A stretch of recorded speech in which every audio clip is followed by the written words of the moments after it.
할렐루야. 아멘. 한 주간 동안 하나님의 은혜 가운데 살다가 오늘 나와서 또 예배하며 또 오늘 우리에게 허락하시는 말씀을 통하여서 우리가 함께 나누고 나가서 그 말씀대로 실천하며 살아가는 우리들이 되시기를 소원합니다. 아멘. 베야르 티실라흐라는 히브리어가 있습니다. 베야르 티실라흐.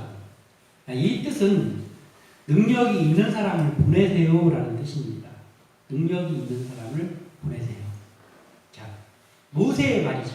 모세가 하나님 앞에 이렇게 베야르 티실라흐 이렇게 말한 거예요. 하나님, 능력이 있는 사람을 보내세요. 이렇게 말했습니다.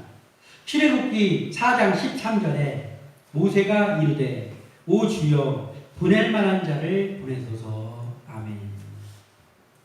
예, 이 모세가 이 말을 했을 때는 그 하나님께서 모세를 이스라엘 백성을 애굽에서 구원해낼 지도자가 너야 이렇게 말하면서 모세를 불렀을 때 모세가 너털 웃음을 웃으면서 한 말 같아요. 제가 성경을 읽다 보니까 이때 모세를 영화로 본다면 모세가 어이없는 웃음을 웃으면서 이 말을 했겠구나라는 생각이 들더라고요. 주님, 보낼 만한 자를 보내세요. 제가 말이 됩니까? 이런 느낌이에요. 그러면 하나님이 일을 맡길 만한, 하나님의 사역을 맡길 만한, 보낼 만한 자, 모세가 말하는 보낼 만한 자, 어떤 사람입니까? 그렇다면 하나님이 어떤 계획을 가지고 보낼 만한 자는 어떤 사람입니까?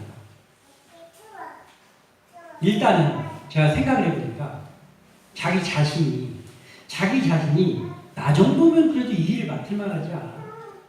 나 정도면 그래도 이제 나의 진가를 알아보는구나 하면서 어떤 일을 맡은 사람, 그 사람이 보낼 만한 자는 제가 보니까 다른 사람은 모르겠는데 그 사람은 보낼 만한 자는 아니겠구나 그렇게 생각이 되더라고요.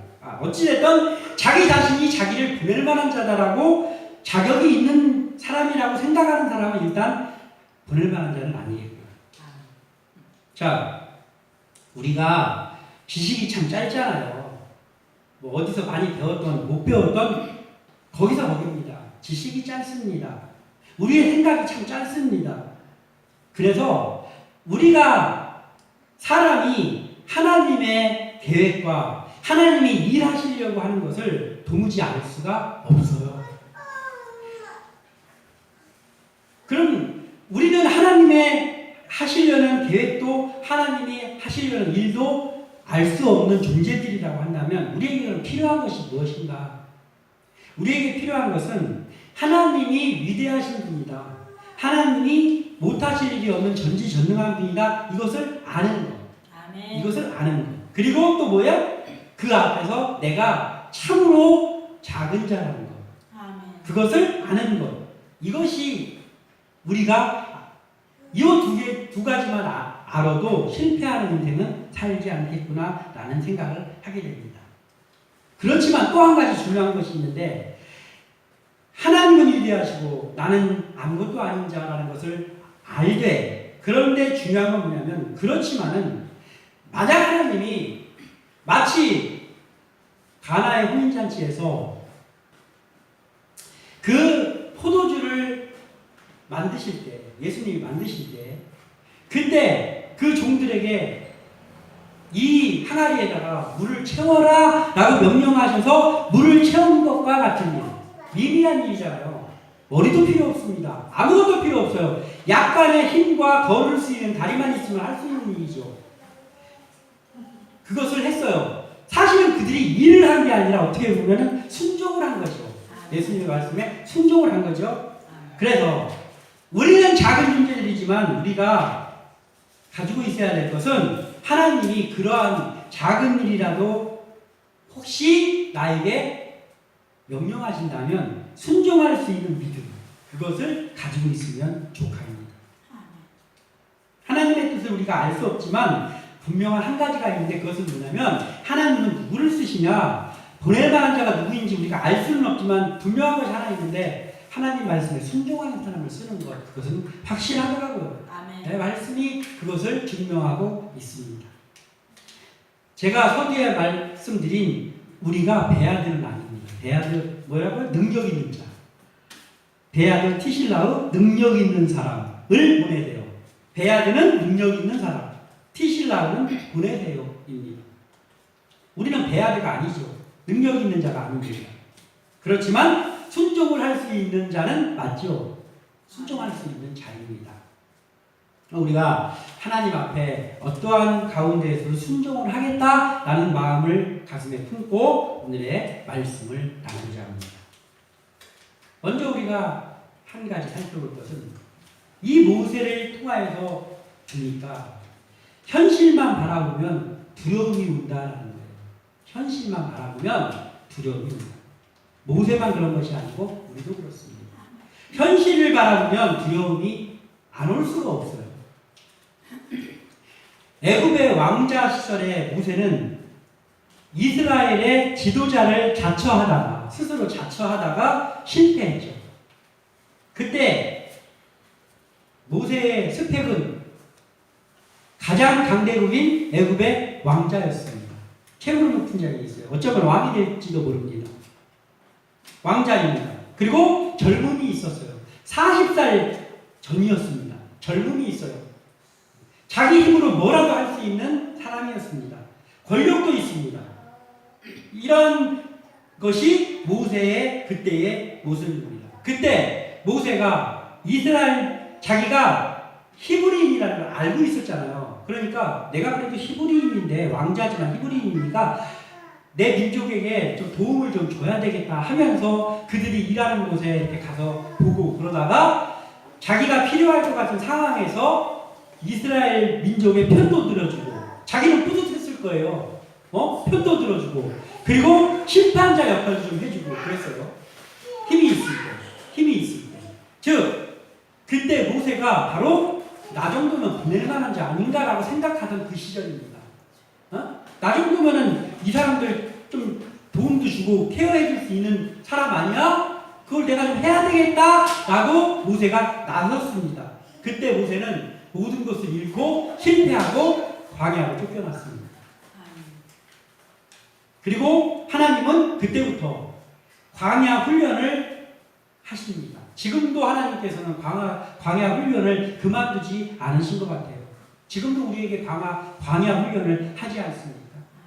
광야 훈련을 했어요. 40년 동안 했습니다.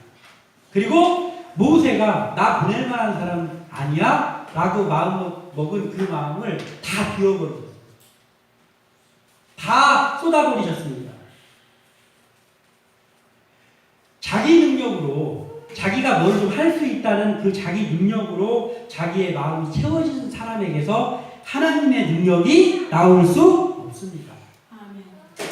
자기 힘으로 뭔가 좀 할 수 있다는 마음이 아직도 내 마음속에 남아있으면 거기서는 하나님의 능력이 절대로 나올 수 없습니다. 왜냐하면 하나님의 능력하고 자기의 그 자신감하고 같이 있을 수가 없어요. 이제 광야 훈련을 통해서 40년 동안 모든 것을 쏟아버린 모세는 더 이상 자신을 보낼 만한 자라고 생각하지 않았습니다. 그리고 또 하나님은 반대로 모세는 힘이 있을 때 자기가 너 이 정도면 보낼 만한 사람이잖아 라는 마음, 자신감이 있었습니다. 그런데 하나님께 쓰임받지 못했어요. 그리고 그 마음 탈탈 다 털렸습니다. 40년 동안. 그리고 나서 모세는 자기가 보낼 만한 자라는 마음이 하나도 없습니다. 눈꽃만큼도 남지 않았습니다. 그런데 이게 어찌 된 일인지 그때 하나님께서는 모세를 네가 보낼 만한 사람이야 이렇게 말씀하시는 장면이에요. 오늘. 그러니까 모세는 자기의 마음이 꺾였고 하나님은 그 모세를 지금 선택하시는 장면이 오늘의 장면입니다. 자, 그럼 하나님께서 지금 모세가 40년 동안 광야에서 훈련을 받으면서 능력이 출중해졌나? 광야에서 살아남는 법을 배웠다든지 뭐 이런 것이 있습니까? 아니에요. 모세가 아무 능력도 없고 그 있었던 능력은 다 없어졌습니다. 그리고 힘도 없습니다. 80세, 40세 때 하던 힘 없습니다. 80세입니다. 지식, 무슨 권세, 아무것도 없습니다. 그리고 그게 없다는 것을 자기 스스로도 인정까지 하고 있습니다. 이런 상황이에요. 출애굽기 3장 11절에 모세가 하나님께 아뢰되 내가 누구기에 바로에게 가며 이스라엘 자손을 애굽에서 인도하여 내리니까. 아멘. 모세가 하나님 앞에 했던 말입니다. 제가 말씀을 준비하면서 왜 하나님께서는 80세까지 모세를 그렇게 광야에서 내박쳐 놓으셨다가 그때 하나님께서 네가 보낼 만한 사람이다 라고 했을까? 바로 이 출애굽기 3장 11절 그것 때문이 아닌가 싶더라고요. 모세가 하나님께 아뢰되 내가 누구이기에, 이 뭐예요? 내가 누구이기에? 내가 게 뭔데? 제가 뭔데요? 제가 뭔데 애굽에 가서 이스라엘 백성을 구원합니까? 제가 자격이 있습니까? 이 말이잖아요. 근데 하나님은 이 모습을 보고 네가 그 사람이다 이렇게 하신 것 같다라는 생각을 하게 됩니다.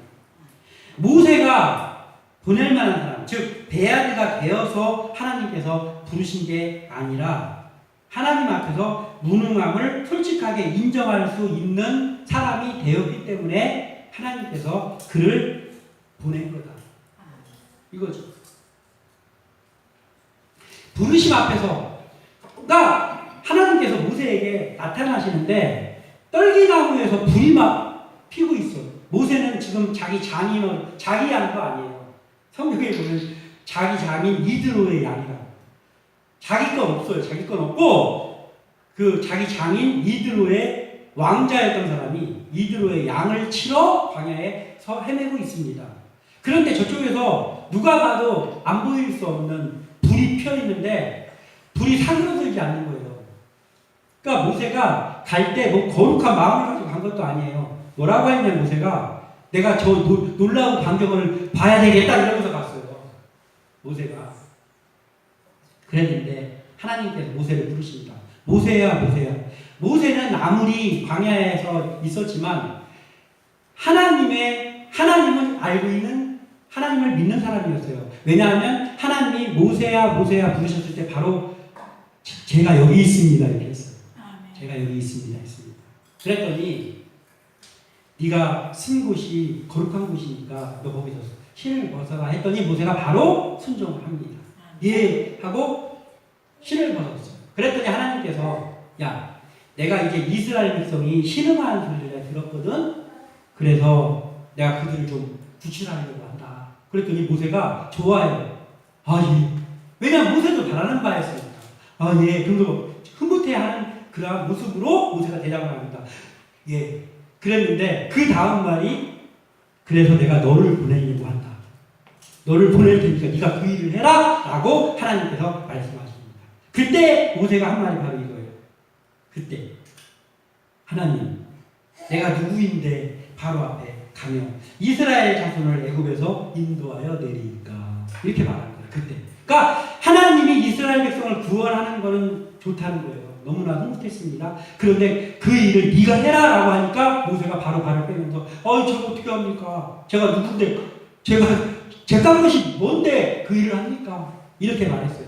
근데 하나님은 보니까 그렇게 행동하는 모세를 굉장히 기쁘게 봤어요. 하나님 마음이 기쁩니다. 아 맞아, 너 맞네 하시는 거예요. 자, 모세가 했던 이 행동은 뭐예요? 이 행동은 하나님의 부르심 앞에서 모세가 현실을 직시하는 모습이죠. 현실. 우리도 가끔 잘 쓰는 말이잖아요. 현실을 직시해야 된다. 그러면 현실을 직시하는 것이 좋은 일일까? 나쁜 일일까? 현실을 직시하는 일은 매우 좋은 일입니다. 사람이 현실을 직시하지 못하면 안 되지. 현실을 직시할 수 있어야 됩니다. 그런데 현실을 직시하지 못할 때가 있어요. 그때가 언제냐? 교만하면. 교만한 사람은 현실을 직시를 못하더라고요. 그래서 용감해져. 교만하면, 즉 내가 보낼 만한 자다라고 내가 배야기야라고 생각하는 사람은 현실이 직시가 안 되더라고요. 자기가 할 수 있을 것 같아요. 그래서 교만합니다. 그러니까 현실이 직시가 안 되죠. 그래서 사람에게 있어서 현실이 직시가 되는 것은 매우 중요합니다. 좋은 일입니다. 모세는 지금 현실을 너무나도 정확하게 직시했어요. 내가 누구이기에 맞죠. 모세가 누구입니까? 모세가 가서 이스라엘 백성을 제가 좀 데리고 나가야 되겠습니다. 그러면 그 됩니까? 안 되죠. 모세는 너무나도 현실을 직시를 잘했어요. 그런데 이거예요. 현실을 바라보는 일은 좋은 일입니다. 근데 나쁜 것이 뭐냐면 현실만 바라보는 게 문제예요. 현실만. 현실만 바라보는 게 문제란 말이에요. 현실만 바라보면 실패합니다. 현실만 바라본다는 건 뭐예요? 일단은 거기에 존재되는 건 하나님을 바라보지는 않는다는 거죠. 현실만 바라봅니다. 그러면 반드시 실패합니다. 현실만 바라봅니다. 지금 앞에 있는 그 현실만 바라보면 그의 바람대로 반드시 실패합니다. 그런데 현실을 바라봤더니 두려워, 무서워. 그래서 무서워서 눈을 살짝 돌려서 하나님을 바라보면 사고입니다. 두려움에는 양면성이 있어요. 두려움에 양면성이 있습니다. 뭐냐면 두려움이라는 게 생기는데 그 두려움에 머물러 있으면 반드시 망합니다. 그런데 두려움의 양면성 또 한 가지 측면이 있는데 두려움이라는 게 있기 때문에 지금 하나님 앞에 서 있지 못한 사람이 하나님 앞으로 갈 수 있는 거예요. 두려움이 없어. 사람에게 두려움이 없어. 응? 그러면 어떻게 됩니까? 하나님 앞에 절대로 안 돌아오겠죠. 두려운 일이 없으니까. 그러니까 그냥 사는 거예요. 지금도 좋으니까. 그러다가 나중에 죽었다가 눈을 떠보면 잘못하면 지옥에 있겠죠. 근데 두려움이라는 게 참 별로 만나보고 싶지 않은 대상이긴 하지만 그 두려움이라는 것은 마치 하나님을 바라보게 하는 호루라기 같아요. 하나님을 바라보게 하는 호루라기 같다라는 생각을 합니다. 아, 두려움이라는 게 현실에 두려움이 있기 때문에 내가 하나님 이렇게 하게 되는구나 라는 거예요. 양면성이죠. 두려움이 현실을 바라보면 두려움이 몰려와서 거기 머물러 있으면 죽습니다. 그러나 그것을 하나님이 부르시는 호루라기 소리로 알고 두려워서 하나님 좀 도와주세요. 이렇게 하면 살고 그렇습니다. 1절을 다시 한번 읽어봅니다. 시작. 모세가 대답하여 이르되 그러나 그들이 나를 믿지 아니하며 내 말을 듣지 아니하고 이르기를 여호와께서 내게 나타나지 아니하셨다 하니라. 아멘. 지금 제가 생각해도 모세가 현실 직시를 참 잘한 것 같아요. 모세가 그거 양치기 옷 입고 허름한 지팡이 하나 들고 가가지고 제가 지금 왜 왔냐면은 이스라엘 백성 좀 제가 데리고 가야 되겠습니다. 그러면 이거 1절 너무나도 정확하지 않습니까? 예? 네가 하나님이 너와 함께 하신다고? 어디서 말도 안 되는 어디서 말라먹은 개뼈까지 가가지고 지금 헛소리를 들어놓고 있어. 빨리 안 가? 이거 안 하겠습니까? 아니요. 어쩌면 잡혀가지고 모세도 거기 너도 알고 보니까 히브리인이네. 너 여기서 벽돌 만들어. 이거 하지 않았겠어요? 그러니까 이런 상황이에요. 그러니까 모세 앞에 현실이 두려운 현실이에요. 근데 하나님이 거길 가라는 거예요. 제가 거기 가서 어떻게 해요? 제가 그 사람들이 저를 가만히 놔두겠습니까? 이렇게 하는 거예요 지금. 근데 여기서 모세가 하는 이거 1절 이것은 모세의 불신앙의 모습이 아니에요. 그냥 자기 규제 파악을 한 거예요. 모세가 믿음이 약한 게 아니고 모세는 정확하게 현실을 본 거예요. 하나님이 저 만난 거 아니라고 이 사람들이 할 것 같은데 이거 어떻게 해야 됩니까? 모세의 불신앙이 아니라 이것은 모세가 현실을 바라보고 두려워한 거예요. 즉 자기의 약함을 너무나 잘 알고 있었기 때문에 자기 성찰 40년 동안 자기 성찰이 너무나 잘 이루어진 현실을 너무나 잘 직시하는 모세의 반응일 뿐입니다. 오히려 위험한 상태는 뭐냐면 우리가 쓰는 말 중에 무식하면 용감하다 있죠. 그 무식하면 용감하다 그게 위험한 것이지 모세의 이것은 너무나도 당연한 것이죠. 우리도 모세와 같은 이런 것들을 가지고 있어야 돼요. 우리의 지금 모습을 알고 우리의 약함을 알고 그리고 우리가 하나님 앞에 설 수 있어야 되는 것이죠. 현실을 바라보면 이 모세처럼 두려운 게 사실입니다. 우리도 마찬가지죠. 지금도 사실 저부터 현실만 바라본다면, 내가 지금 살고 있는 현실만 바라본다면 두려움이 사실입니다. 매우 두렵습니다. 그냥 두려운 게 아니고 매우 두렵습니다. 앞이 깜깜합니다. 그런데 그게 사실이지만, 두려운 게 사실이지만 그 뒤가 중요합니다. 그 뒤가 뭐냐면 살 길로 가느냐 죽을 길로 가느냐, 이게 중요한 거예요. 두려운 현실을 바라보면서 두려운 현실만 바라보면 살 길은 막히고 기필코 죽습니다. 그리고 자기가 걱정했던 그것이 자기에게 다가옵니다. 기필코 다가옵니다. 그래서 죽습니다. 그런데 두려워서 하나님께 시선을 돌리고 그때부터 살 길이 열립니다.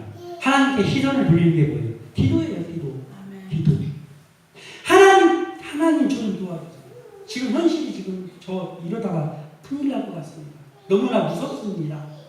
그 하나님 저를 좀 도와주세요. 기도. 이 기도의 힘이에요. 왜냐하면 하나님께서 기도하는 사람에게 꼼짝 못할 만한 그 약속을 해놓으셨어요. 많이 있지만 그 중에 하나 대표적인 마태복음 7장 7절. 구하라 그리하면 너희에게 주실 것이요, 찾으라 그리하면 찾아낼 것이요, 문을 두드리라 그리하면 너희에게 열릴 것이니. 아멘. 기도하면 이렇게 한다는 거예요. 야, 기도해 구해라. 그럼 내가 너희에게 줄 거야. 너희들이 뭐 찾고 싶은 거 있으면 좀 찾아. 그럼 내가 너희들 찾게 해줄게. 너희들이 나를 두드리잖아. 내가 열어줄게. 하나님의 약속입니다. 그러니까 우리가 이것을 의지하고 두려울 때마다 기도하는 거예요. 근데 이 말씀에 특징이 있어요. 이 말씀은 힘이 있는 말씀인데 이 말씀을 우리가 보고 실천을 하잖아요. 이 말씀을 실천했다는 거예요. 기도를 하잖아요. 그러면 이 말씀이 현실이 됩니다. 나에게 현실이. 그런데 이 말씀을 읽고 실천을 하지 않아. 읽기는 하는데 실천하지, 즉 기도는 하지는 않아. 알고는 있지만 기도하지는 않아. 그러면 이 말씀은 완전 뜬구름입니다. 뜬구름. 절대로 나에게는 이루어지지 않습니다. 그래서 우리는 현실을 바라보면 두렵기 때문에, 모세도 그랬잖아요. 두렵기 때문에. 그래서 현실만 바라보지는 말아야 됩니다. 그리고 하나님을 바라보시면 사는 길이 열림을 우리가 알고 우리는 하나님 앞에 기도하며 나가기를 소원합니다. 아멘. 두 번째로, 현상만 바라보면 두려움이 온다는 거예요. 현상만 바라보면. 우리에게 있어서 지금 펼쳐지고 있는, 내 앞에 펼쳐지고 있는 현실만큼 우리를 두렵게 하는 존재가 있는데 그게 현상이에요. 현상. 현상도 우리를 무지하게 괴롭힙니다. 현상이 뭐예요? 사물이나 어떤 작용이 드러나는 바깥 모양새라는 뜻이에요. 바깥 모양. 즉 눈에 보이는 거. 지금 눈에 보이는 거. 지금 제 앞에 있는 여러분들. 이 현상이에요. 현상. 아, 내가 예배를 하고 있는데 이분들이 같이 예배하고 있구나. 이게 지금 내 앞에서 벌어지고 있는 현상이라고 볼 수 있죠. 지금 현실을, 자기의 주제 파악이 되고 현실을 직시하면서 두려워하고 있는 모세에게 하나님께서 질문하십니다. 2절에 같이 읽겠습니다. 시작. 여호와께서 그에게 이르시되 네 손에 있는 것이 무엇이냐? 그가 이르되 지팡이니라. 자, 하나님께서 현실을 바라보면서 하나님은 너를 가라고, 너 가라 이렇게 하지. 그리고 자기는 자기를 보니까 아무리 봐도 자기가 보낼 만한 사람이 아니지. 진퇴양난에 빠져가지고 두려워하고 있는 그 모세에게 하나님이 질문합니다. 네 손에 있는 거 있잖아. 그거 뭐야? 그랬더니 이거 지팡이입니다. 그러니까 그때 하나님께서 네 손에 있는 그거 뭐야? 라고 했을 때 모세가 아, 이거 갖고 하나님 뭐 하시려고 그러나? 이러면서 기대를 가지고 지금 대답한 게 아니에요. 이거 지팡이, 이거 뭔데, 이거 왜 물어보세요? 이런 거예요, 지금. 기대가 없어요. 기대가 없이 그 하나님의 물음에 이 지팡이입니다. 이렇게 대답을 합니다. 근데 모세에게 있어서 사실은 이 지팡이가 중요해요. 허름하지만 중요해요. 왠지 알아요? 모세가 양치기잖아요. 양치기에게 있어서 지팡이는 유일한 보호장비예요. 유일한 보호장비. 자기를 지켜줄 수 있는 보호장비이면서 짐승을 지켜줄 수 있는 보호장비가 그 지팡이, 꾸불꾸불한 지팡이입니다. 그거 하나 가지고 맹수가 우물거리는 곳에서 양을 치는 거예요. 그렇기 때문에 허름하지만 모세에게는 없어서는 안 될 그러한 보호 장비입니다. 그걸 하나님께서 물어보시는 거예요. 그러니까 하나님이 이 지팡이에게 관심이 있겠어? 모세는 그렇게 생각하잖아요. 그러니까 이거요 그냥 지팡이에요. 이렇게 대답을 했습니다. 지팡이를 하나님께서 그러면 네가 갖고 있는 그 지팡이를 땅에다 한번 던져봐라 이렇게 말씀하셨어요. 그랬더니 뭐 얼마든지 던질 수 있죠 하면서 기대감이 있었겠어요? 없어요. 모세가 기대감이 없어. 네 알겠습니다. 그리고 지팡이를 던집니다. 그랬더니 이게 어찌 된 일입니까? 지팡이가 뱀으로 변했습니다. 지팡이가 뱀으로 변했어요. 그리고 모세의 행동이 있어요. 3절 읽겠습니다. 시작. 여호와께서 이르시되 그것을 땅에 던지라 하시매 그 땅에 던지니 그것이 뱀이 된지라 모세가 뱀 앞에서 피하매. 그냥 뱀이 된지라가 아니고 그 다음 말이 중요해요. 모세가 뱀 앞에서 피하니. 왜 피했을까요? 그게 독사였어요. 독사. 네? 모세가 뱀 앞에서 피한 것을 보면 미루어 짐작할 수 있죠. 독사로 변했구나. 코브라 같은 거 이런 걸로 변했구나. 방금까지 자기 손에 있을 때 자기 지팡이 보호 장비였는데 하나님께서 던지라고 해서 그 명령에 순종해가지고 던졌더니 자기를 위협하는 독사가 됐네. 지금 이게 현상이에요. 현상. 지금 뭐예요? 방금까지 자기 지팡이였는데 모세가 자기 지팡이가 무서워서 피하고 있어요. 눈앞에 보이는 현상입니다. 우리도 사실 이것을 이렇게 나누고 있지만 우리에게도 이거 비슷한 일이 되게 많아요. 나를 보호해줘야 되는 건데 나를 두렵게 하는 것들 이런 것들이 생긴다니까. 현상. 내 눈앞에서. 모세는 그 지팡이를 하나님의 명령에 해가지고 하나님의 명령대로 던졌어요. 그런데 더 무서운 현상이 지금 현실도 무서워가지고 떨고 있는데 더 무서운 현상까지 지금 더해져서 그것도 하나님의 말씀에 순종해가지고 던졌더니 자기 보호장비였던 지팡이가 자기를 물으려고 달려드는 코브라 독사가 돼가지고 자기가 거기서 피하고 있어요. 자기 모습이 좀 한심해 보이지 않았겠어요? 내가 지금 뭐 하는 거냐? 모세가. 정체성에 혼란이 올 수도 있는 상황이잖아요. 말도 안 되는 상황에서 하나님은 나를 불렀지. 내가 내 주제를 봐도 나는 이거 할 사람이 아니지. 그런데 하나님이 지팡이 좀 던져보라 해서 던졌더니 이제는 내 보호장비인 지팡이가 뱀이 돼갖고 나를 협박 위협하네. 그래서 내가 그 앞에서 피하고 있어요. 너처럼 웃음이 절로 나오는 모세의 지금 상황입니다. 자기와 짐승을 지키는 보호장비가 자기를 두렵게 하는 존재가 되었어요. 우리의 현실을 바라보면 우리 앞에서 벌어진 현상을 바라보면 이럴 때가 있잖아요. 우리를 지켜줄 것 같은 누군가. 나의 유일한 보호장비 같은. 나를 지켜줄 것만 같은 누군가가 있지. 내가 어려운 일 당할 때 그래도 이 사람한테 가면 내 편이 되어지겠지 하는 그런 사람들이 있지 않습니까? 그리고 내가 그래도 이거라도 있어서 내가 그래도 살고 있는 거 아니야라는 나의 어떤 자의가 있지 않습니까? 나의 어떤 알량한 재산 같은 거, 명예 같은 거, 이런 거 조그만 거라고 그런 것이 있지 않습니까? 유일하게 그거 갖고 있는 거예요. 모세의 지팡이 같은 거. 우리에게도 있지 않아요.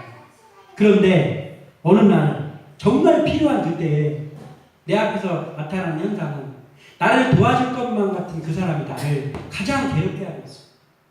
나를 가장 괴롭게 하고 있어. 그 사람 때문에 잠이 안 와.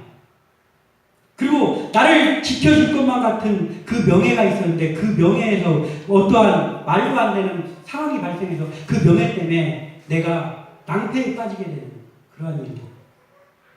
그리고 내가 가지고 있던 조그마한 돈이 나라의 목을 조이는 것들로 나에게 다가오는 그러한 일이 우리의 현실 속에도 있단 말이에요. 현상이 나를 두렵게 하는 거예요. 그때 보이는 현상을 잘 바라봐야 되지. 그러나 우리도 마찬가지예요. 현상만 바라보면 이게 문제예요. 현상만 바라보면 우리는 두려움에 빠질 수밖에 없단 말이에요. 현상만 바라보면. 모세의 지팡이가 뱀이 되어서 지금 당장 모세가 뱀 앞에서 피하는 이 현상. 그 현상이 일어났지만 사실은 어때요? 그 지팡이는 장차 모세의 적을 두렵게 하는 지팡이가 될 그 지팡이잖아요. 그 지팡이잖아요. 근데 지금은 모세는 현상에서는 모세를 두렵게 하는 지팡이가 되어 있어요. 그러니까 모세는 현상만 바라보지 않았습니다. 모세의 지팡이가 뱀이 된 현상이 어디서 왔냐가 중요하죠. 모세의 지팡이가 왜 뱀이 됐냐, 이게 어디서 이 현상이 왔느냐가 중요하단 말이에요. 어디서 왔습니까? 하나님께로부터 왔어요. 하나님이 던져보라고 했고 모세는 순종했어요. 근데 모세는 순종했는데 낭패를 만났습니다. 낭패 같은 현상이 벌어졌어요. 그때 이 현상을 만든 분이 하나님이잖아요. 그러면 하나님을 바라보면 된다는 거예요. 하나님을 바라보면. 그 현상만 바라보면 계속 뱀한테로 도망다녀야지. 그런데 이것을 하게 하시는 분이 하나님이잖아요. 그러니까 지금은 좀 무섭지만 하나님의 명령에 순종했습니다. 어떻게 해야 됩니까? 하면 사는 거예요. 현상만 바라보면 하나님께서 그 명령한 것을 행하고도 두려울 때가 있죠. 나는 하나님 앞에서 하나님이 주신 대로 말씀대로 했는데도 두려운 일이 벌어질 때가 많잖아요. 말씀대로 하면 평탄한 일이 그냥 바로 쫙 열리지 않잖아요. 말씀대로만 했는데도 오히려 더 무서운 현상들이 일어날 때도 우리도 많습니다. 그때 그게 어떻게 하다 이 일이 벌어지냐가 중요한 거예요. 내가 하나님 앞에 순종하다가 벌어졌잖아요. 그럼 하나님을 찾으면 산단 말이에요. 그런데 지금 당장 나타난 그 현상만 바라보면 두려워서 망한단 말이에요. 우리는 이것을 알아야 돼요. 그리고 이제 마지막 한 가지가 있는데 그것은 뭐냐?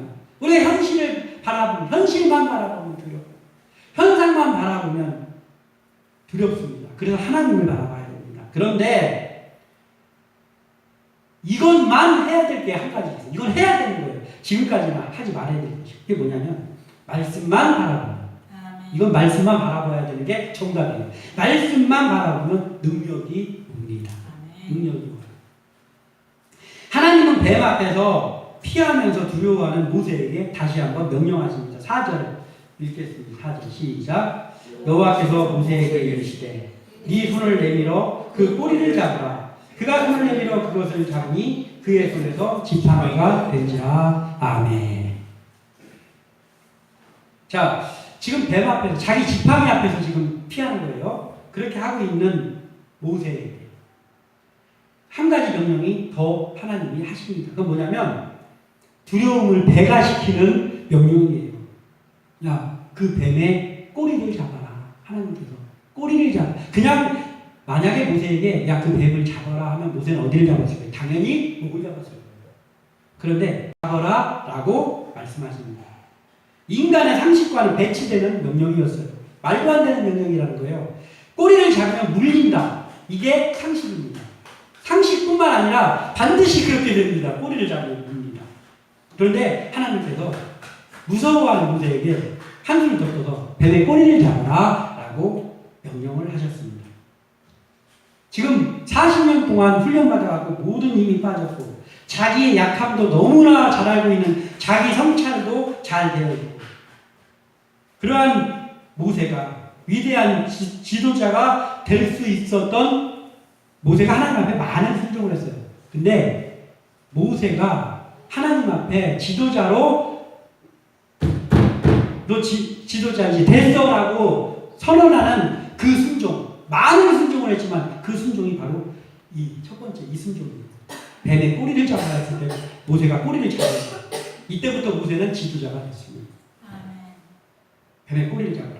하나님의 말도 안 되는 명령에 순종하는 그 순간 모세는 드디어 이스라엘의 지도자가 됩니다. 꼬리를 잡으라 라는 말에서 성경에서 원어적으로 봤을 때 잡으라 이 말은 아즈하라는 히브리어입니다. 아즈하. 아하즈라는 히브리어예요. 근데 이 뜻이 뭐냐면 제압하라, 제지하라 이런 뜻이에요. 그러니까 하나님께서 모세에게 말씀하실 때 야, 너 그 꼬리를 잡아서 그 뱀을 제압해라 이렇게 명령하신 거예요. 꼬리를 잡아서 그 뱀을 제압해라. 자, 제압하는 일에는 이게 없어야 돼. 없어야 될 텐데 무엇인가를 제압할 때는 망설임이 없어야 돼. 망설임. 그리고 두려움이 없어야 돼. 그래야 제압할 수 있죠. 무서워. 내가 무서워. 그럼 제압할 수 있습니까? 못해요. 제압을 하는 것은 망설임이 없어야 되고 두려움이 없어야 돼. 그러니까 하나님께서 야, 그 꼬리 잡는데 너 망설이지 말고 두려워하지 말고 잡아라 이런 뜻이에요. 땅꾼, 요즘은 이제 땅꾼이 없지만 땅꾼이 뱀을 잡으러 갔어요. 근데 뱀을 봤어요. 그럼 땅꾼이 뱀을 잡을 때 망설이면 그 땅꾼 할 수 있습니까? 못하지. 땅꾼은요 그냥 집게로 그냥 덥석 잡습니다. 손으로도 덥석 잡아요. 그게 제압이에요. 제압. 모세에게 하나님께서 그 꼬리를 잡아서 그 뱀을 제압해라 이렇게 말씀하셨습니다. 사람이 자기를 두렵게 하는 어떤 현상이나 어떤 현실 앞에서 망설임이 없을 수 있나요? 망설일 수밖에 없잖아요. 나 어떡하지? 나 어떡하지? 망설이게 되잖아요. 그러니까 본능적으로 망설이게 됩니다. 그런데 하나님께서 모세에게 꼬리를 잡으라면 이제 더 망설여야 될 상황이잖아요. 근데 꼬리를 잡으라고 하면서 야, 그 꼬리를 잡아서 그 뱀을 네가 바로 제압해 이렇게 명령하셨어요. 그랬더니 모세가 그 후에 이렇게 했잖아요. 그 명령이 떨어지니까 잡으라. 그가 손을 내밀어 그것을 잡으니 그의 손에서 지팡이가 된지라. 모세가 망설임 없이 꼬리를 잡았습니다. 꼬리를 잡으니까 지금까지 자기를 무섭게 하던 그 현상이 사라지고 다시 모세의 손에서 모세의 지팡이가 됐어요. 그리고 이제 더 이상 그 지팡이는 모세의 유일한 보호장구 지팡이가 아니에요. 대문이 되었다가 다시 하나님의 명령에 따라 모세가 잡은 그 지팡이는 능력의 지팡이가 됐습니다. 마가복음 16장 17절에서 18절에 믿는 자에게는 이런 표적이 따르니 곧 그들이 내 이름으로 귀신을 쫓아내며 새 방언을 말하며 뱀을 집어올리며 무슨 독을 마실지라도 해를 받지 아니하며 병든 사람에게 손을 얹은즉 나으리라. 아멘. 자, 이런 일을 행하는 사람을 봤을 때 이게 보통 사람이 아니잖아요. 이러한 일을 행하는 사람이 우리 앞에 있으면 이걸 우리가 보통 사람이 아닌 것처럼 보일 거 아니에요? 막 뱀을 잡으며 막 무슨 독을 마셔도 해가 없고, 병든 자에게 손을 얹기죠. 나으면 자기 스스로가 자기를 내가 이 보낼 만한 자 아니야 이렇게 하잖아요. 이런 경우 많잖아요. 그런데 오늘 이 말씀에서 누구에게 그런 표적이 일어나냐면 믿는 자예요. 그냥 믿는 자에게. 그래서 제가 찾아봤어요. 그랬더니 특별한 믿는 자가 아니고 그냥 보편적인 믿는 자예요. 무엇을? 말씀을 믿는 자.